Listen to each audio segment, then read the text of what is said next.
Okay, in this case study, I want to talk about my client. Let's call her Jane. Jane was a single mom, is still a single mom. She got divorced when her son was 5 years old. Her son, let's call him Scott. Scott is now 32 years old and married. See, when Scott was young, and especially after she got divorced, and this is when he was 5 years old, as I said earlier, Jane did absolutely everything for Scott. Of course, most of us parents do. Here's what she did. She basically cooked a very special meal for Scott. If he wanted something in the morning, something for lunch, something for dinner, she had the two jobs so that she can afford to provide to Scott anything he wanted. Did he want a toy? Did he lose a toy? Shall we get him another one? Whatever he wanted, he got it. The family, Jane's family, was also kind of following Jane's lead and also did a lot of things for Scott. Now, Scott, as I said, is 30 years old man today. He is married. He still doesn't have a real job. He actually never had a real job. His wife works, so that's really how they support each other. To this day, Scott expects everything from his mom. Mom is getting older and really not feeling so great, but Scott doesn't see that. Scott still believes that his mom is there to provide everything for him.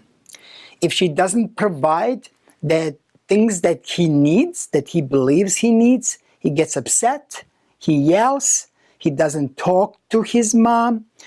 If the family doesn't always provide what he believes they should, he also gets very upset and angry, and he can't even control his anger because he doesn't get what he believes it's his. So what really happened here? Mom, out of love, did everything for her son. She dedicated her entire life. She never got remarried, never had a boyfriend. Her entire life was dedicated to Scott. She, like I said, provided everything, never expecting Scott to basically do anything, never expecting Scott to start getting ready for life. She truly destroyed his independence out of her love, out of huge love. She destroyed his self-confidence. She destroyed his chance of succeeding in life so that now he struggles. Now, you choose, of course, what you think and what you believe is the right thing to do. As I said, as a parents, we always want our kids to have a better life than we do. Of course, nothing wrong with that. We want them always to have more, things that we did. Of course, nothing wrong with that. Our parents did the same thing. Hopefully your parents did, I don't mind it.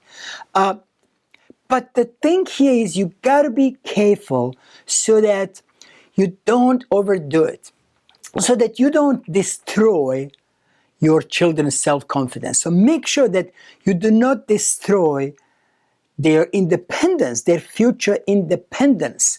If you do everything for them, they will never become independent. And guess what? You, my friend, and neither